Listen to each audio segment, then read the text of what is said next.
Hello and welcome to Angelo's Reviews, and today I'll be reviewing the concert I saw last night. That was at the Royal Welsh College of Music and Drama in Cardiff, featuring Mezzo-Soprano Tara Erraught, the Welsh National Opera Orchestra, conducted by Harry Ogg. Now this particular programme was very unique, very interesting, very fun-filled, with four pieces, and the first two in the first half, the second two in the second half. The other two in the second half. So the first piece to open the programme was Robert Schumann's Overture to his opera Genoveva. And now I find that this is a very underplayed overture. I remember seeing the Genoveva Overture once. I saw it live previously with the Berlin Philharmonic, believe it or not, conducted by Zubin Mehta. This was back in June 2023, which is quite an experience. And I remember the performance being quite good. Now this piece, well, it was great to hear it again, but I thought this performance was a bit problematic. First of all, Schumann is, as many of you all know, is a very romantic composer. But Harry Ogg reminded me of his choices a bit like the late Sir Roger Norrington. That is, like no vibrato on the strings, stuff like that. There's loads of drama going on, and there's a really brooding and ominous introduction. And you got some really lovely string writing going on in the first and second violins. And I believe if there's no vibrato, there's no feeling. And there was no feeling at all. I didn't feel that I didn't feel anything when I was listening to it. It just felt a bit bland. But when we got into the allegro proper, that's when things started to get better. Temporarily, let's say, because some moments of the orchestra throughout the concert, most prominent in Schumann, they had some intonation issues, not always together. There's a horn entry. It's the second subject of the exposition. The horn players were very, not confident about it and stuff. The thing is, it's very sad because it's not the conductor at all. It's to do with the state of the WNO, the Welsh National Opera, because they've had so many cuts.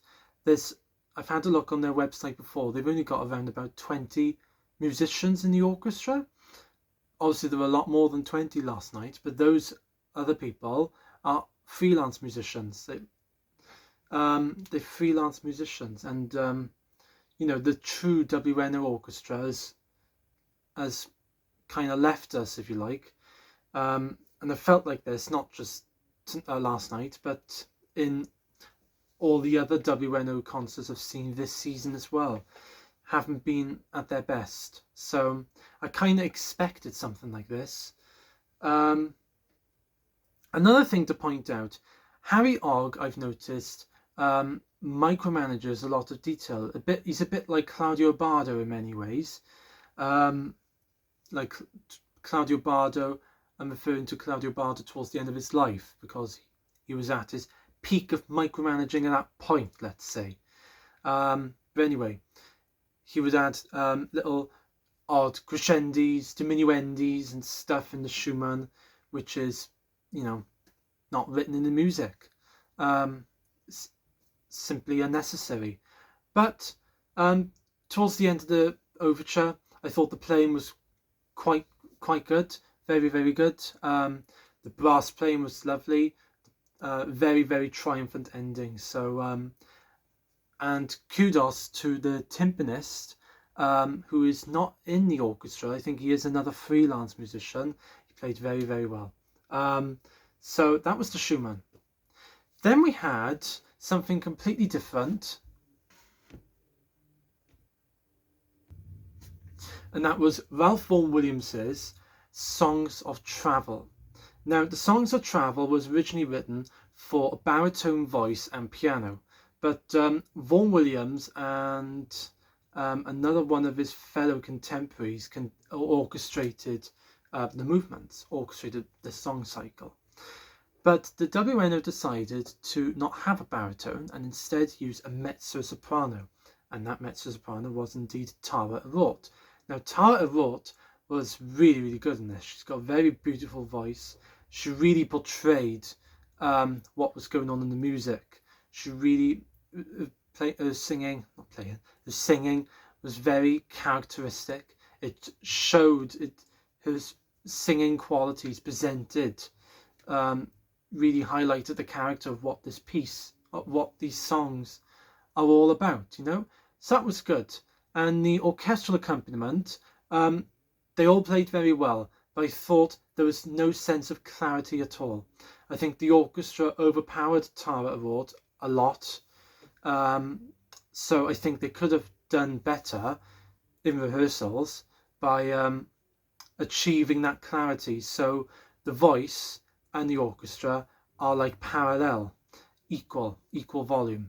So it didn't, some like loud passages where Tara was singing quite loudly, I couldn't hear it because the orchestra was simply too loud. That was it. I also think the acoustic doesn't help either, as in the Dorstowska Hall in the Royal Welsh College of Music and Drama, which is not really, it's not the best of venues for acoustic wise. It's quite a dry acoustic, so that plays a part in it as well, unfortunately. But I thought the orchestration's very magical, very magical.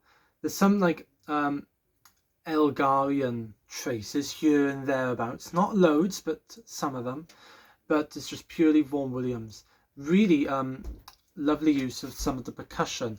There's use of snare drum, some triangle, there's harp as well. Really glistening and very magical. It's delighted to listen to this. Prior to this concert, I haven't come across the Songs of Travel, and it's a gorgeous piece.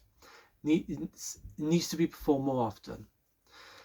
Then in the second half, we had two more interesting pieces. First, we had quite a new piece by composer Sarah Frances Jenkins called The Coming of Night. Now, this was inspired by a poem by Emily Dickinson of the same name, I believe. Please correct me if I'm wrong. But I thought the way she wrote for certain instruments was very unique and clever, particularly the high woodwinds, flutes and oboes, and the first and second violins, particularly in the higher passages. It was interesting, but I didn't feel a sense of direction throughout the piece. I thought there was no, it just was going, just didn't feel like it was going to many places, let's say. It was a delight to listen to, and the audience did enjoy her work. She was in the audience herself, so she deserved this applause. It was quite a delight to listen to this new work. And then we had Felix Mendelssohn's Symphony No. 5 in D minor, the Reformation. Now this, again, needs to be played more often. These pieces, all of them need to be played more often, I have to say. It's a great program. But anyway, Mendelssohn's Reformation Symphony, I have to say, is probably my favourite Mendelssohn symphony. It's quite a sacred piece. Well, not quite. It's a very sacred piece. And I think in order to achieve a good performance of this piece, it needs to be taken in a very serious, sacred manner. And unfortunately, this performance didn't achieve that. The playing, the majority of the playing was very good throughout, particularly in the turbulent first movement. The strings, everyone, literally everyone, was just all going for it in the first movement, and when you got into the allegro proper. The second movement was really lovely and graceful. Harry Ogg really achieved the character in this particular movement. It was really good. And in the trio section as well, really nice and lilting. And the fourth movement, when you got into the allegro maestoso, it was just the orchestra again just simply went for it. It was really, really, really good. Some of their playing really surprised me, since the last couple of performances they've done in the past haven't been that great, simply, and this was quite good. However, I thought a lot of Harry Ogg's interpretive choices weren't great, in my opinion. Okay, for example, the beginning of the piece, beginning of the first movement, starts in the key D major, actually, which is the relative tonic major, and it leads to this it's kind of like a chorale type thing, which needs to be played with feeling, and I didn't sense any feeling at all whatsoever during that passage, particularly from the strings. No vibrato again for the whole piece, and again I felt this in the third movement. The third movement was the weakest point of the performance, because you got this really, really quite dark but quite gorgeous melody in the strings in the key of G minor, and it needs to be played with passion, it needs to be played with feeling. There was no feeling whatsoever, and it was such a shame, because this music ought to have feeling. If Mendelsohn was alive today, he probably would want it to be played that way. You know, it just that's my take on it. That's how I feel. You may have different views, but that's my take on this sort of interpretive choice. And towards the end of the fourth movement, the end of the piece, very triumphant, but you got this very, very long chords, bam, bam, bam, bam, bam, bam, bam, bam, and the strings need to really, really play it with feeling and passion. There was none of that. There was actually a rehearsal clip that WNO posted on their Instagram, and I heard vibrato on this, and Harry Ogg must have said to them or something, don't play with vibrato, no vibrato and stuff. But in my opinion, it just needs to have more feeling. So overall, this concert was very good, but a lot of the interpretive choices from the conductor, could have been rethought not rethought, that's the wrong word to say, because every conductor has their own vision. But that's my opinion, that's my take on this. You may have a different view, but that's my take, and I thought the performances, particularly the Schumann and Mendelsohn, could have been a lot better. So, many thanks for watching. Thank you so much. Hope you all take care.